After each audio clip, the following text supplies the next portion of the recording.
Jason, this morning, Glenn, we're continuing our series on the impact of the African American community and inclusiveness in the community in St. Louis, Missouri.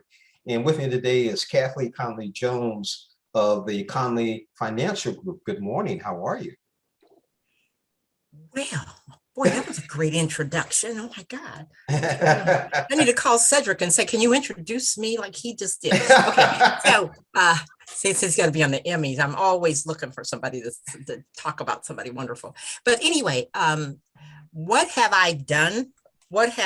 Is that basically your question, or specifically, what is the Conley Financial Group doing in the community? Is that what your question is? No, my question, we could talk about that, but the question is going to be overall. You're in the financial industry here in St. Louis. Mm-hmm. So that's the question. What is the impact? What is the economic? What is the impact? Okay. Yeah, of the African American community and inclusiveness. Okay. I'm going to say it's kind of a ripple. Okay. One of the points of the Conley Financial Group in from an economic standpoint for our community is, I think that what I have been able to do to put forth the industry and financial empowerment, which includes insurance and banking, that those two things go together, right? Because the impact is, we, especially in St. Louis, we don't do things until we see somebody else do it. So we don't think about innovating. We want to follow other people. So from an economic standpoint, I've been able to hire individuals because of the company. I've been able to take the spectrum of insurance and utilize that to help protect other organizations and people and everything that they have, so that when that risk comes forward, they aren't as impacted financially. So those are the kinds of things that I think of. And then whatever I earn from this venue, I plug back into the community. So I am involved in the Urban League. I'm involved in the St. Louis Crisis Nursery. I'm involved in Community Women Against Hardship. So the treasures that you sort of grow, you still have to bring them back in, if that makes sense. Definitely makes sense. Yeah, you were talking about, you're specifically in the insurance industry. And okay. You and I had a brief conversation about what has happened in the past year or so since George Floyd's death. Mm-hmm. One of the things I think about when I used to sell life insurance, and one of the biggest problems in the African American community is wealth building. Exactly. And not understanding that if you won't benefit, but your family will benefit from your death. How do you educate and get over that hump of the idea of wealth building, especially when I used to sell life insurance? Okay. You know the line I used to always hear, especially from the men, I ain't leaving them nothing. Exactly. How do you, because you got to build that wealth generationally. Exactly. My goodness, you've got my heart this morning, because I love insurance. And the wealth building, that's something that we as African Americans, a lot of times we really weren't exposed to. And I'd say that you can't be what you can't see.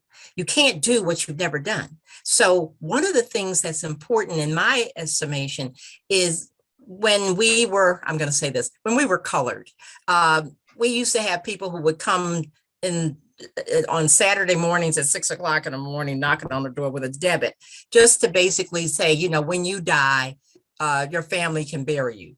What the heck is that?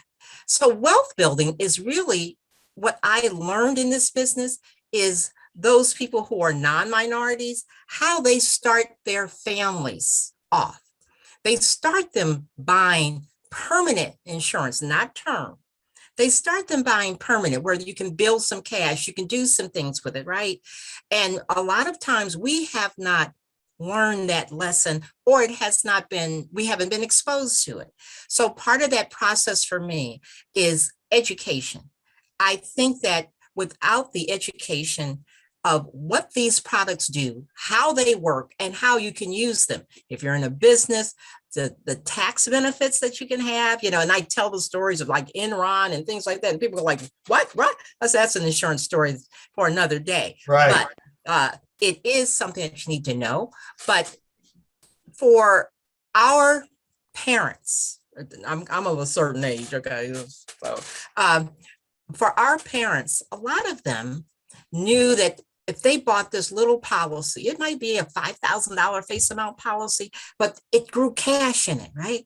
Because there could not have been a Jet magazine if the owner of Jet had not gone to his mother and would say, I got this idea and I went to the bank and nobody would loan me any money on it. And I need I think he needed $500. Now, this was many, many moons ago.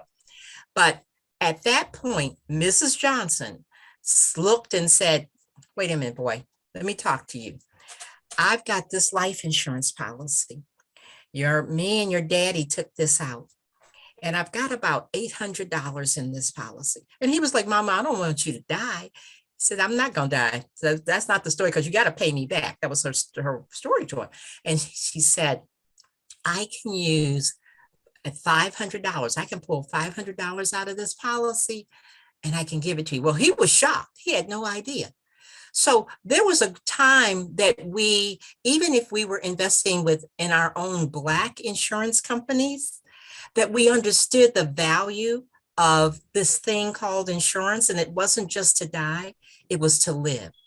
And that's what we have to get back to. We have to stop just being consumers and think about how do we build wealth for our family, so that at the point in time when we need something or our kids need something, that we are not hamstrung and say, I don't know what I'm going to do. Oh, woe is me. Do something early. So they say, because the best time to plant a tree is today, because if you do, it's going to come up later. That's what we have to understand. And we have to understand that it does require a little sacrifice, because there's nothing that does not require sacrifice, but the reward is later. And that's important. How do we get that across to the African-American community, and to not just the African-American community, but to the entire region?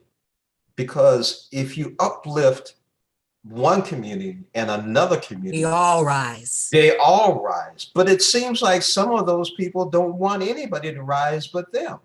Right. So how do we get that word out? I'm so happy you asked me this question. And the reason for that, and I'm not trying to be flip or anything, but like I said, last year with the death of George Floyd, all of a sudden, a lot of insurance companies have started to sort of awaken. But before that, there was a gentleman named George Nichols III. He's the first African-American president of the American College. And the American College is the financial service entity that teaches about insurance, because people don't understand insurance is a legal contract, all the things that's involved in it, right? And what he did, he got together with some of our brightest individuals in financial services, Chris Gardner, Dr. Pam Jolly, just a number of people who think about how we all are lifted.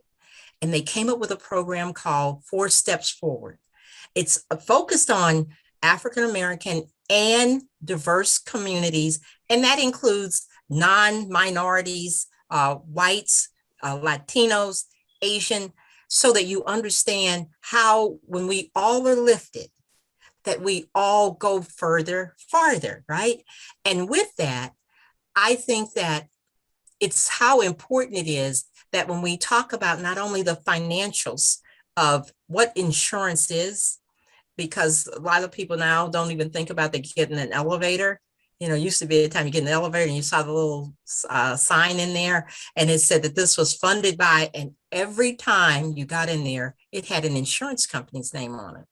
So if we talk about the education and versus the miseducation of the financial services, we help people understand it. So it's not so much it's not Halloween that you have to be afraid of.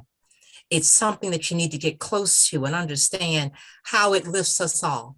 And part of that, I believe, is you start with the young people, because young people will bring a lot of things. They bring all the energy. Sometimes when we're older, we're a little set in our ways, right? But a young person, if your grandchild or your son or your daughter comes to you and say, Mama, I want to know about this insurance thing. If you don't know, you grab his or her hand and say, yeah, let's go find out, and find those resources such as NAIA, because that's what we do, the National African American Insurance Association. I'm plugging here, I'm plugging.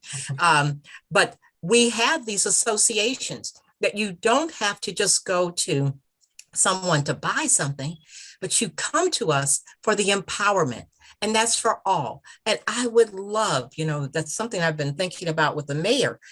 When she started the financial piece for young people, for I think for college funding, that if we have, let's have sort of a region-wide university or schooling on insurance and financial services, which includes debt management, which includes credit cards, which includes banking, which includes all of those things that make up this universe called financial services. That's what I would love to do. I'd love to teach it. I'd love to teach some people so that they can teach it.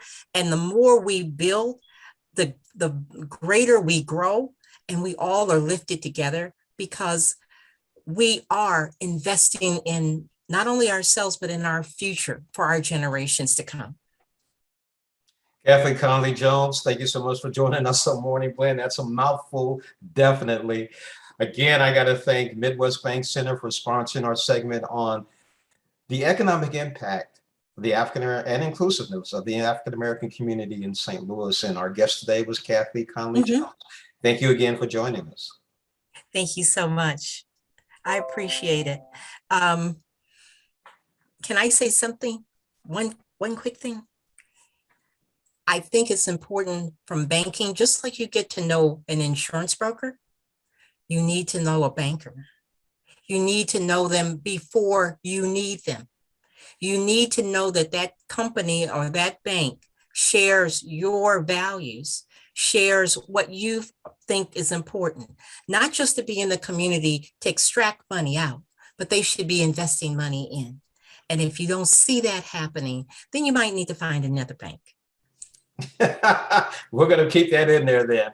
Okay. Kathy, thank you so much for joining us on Morning Blend. Thank you, sir.